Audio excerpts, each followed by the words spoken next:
Three, two, one. Good afternoon. I discovered the following anecdote amongst the pages of Nicholas Nickelby, a novel by Charles Dickens. I found it amusing and I'd like to share it with you.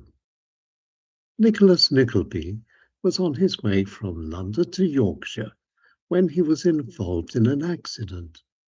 The coach upon he was travelling overturned, and Nicholas Nickleby, being an outside passenger, was thrown into a snowdrift. But it wasn't so bad. Everyone survived to tell the tale and had to wait in an inn for a new coach to be sent. And it was there one of the passengers told the following story. Once upon a time, there was a German baron, Baron Coodwithout, and he was a very happy man who spent most of his time hunting, getting drunk, and generally having lots of very good fun. But one day, the poor baron started getting fed up with it all. Life had become boring and dull. And so, to cut a long story short, the baron got married.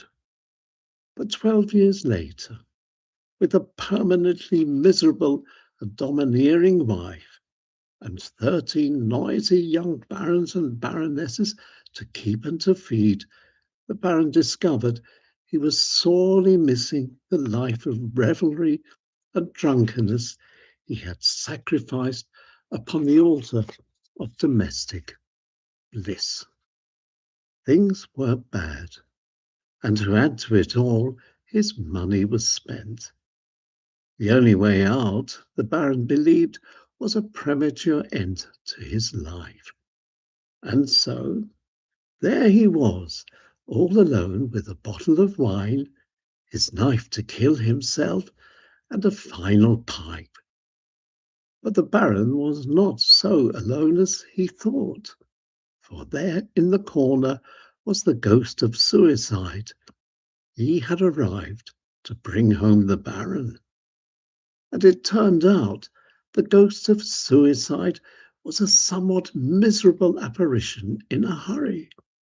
There were, after all, many others waiting for him, and next on his list was a young man with too much money.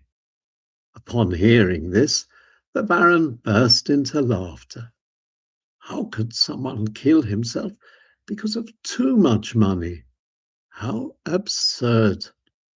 Then the Baron started thinking.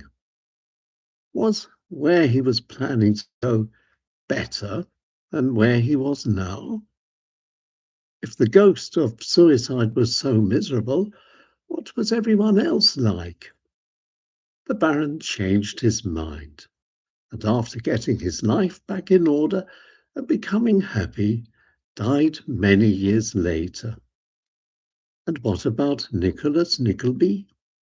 He resumed his journey and became an assistant in the school which belonged to the notorious alcoholic and child hater Mr. Newman Noggs.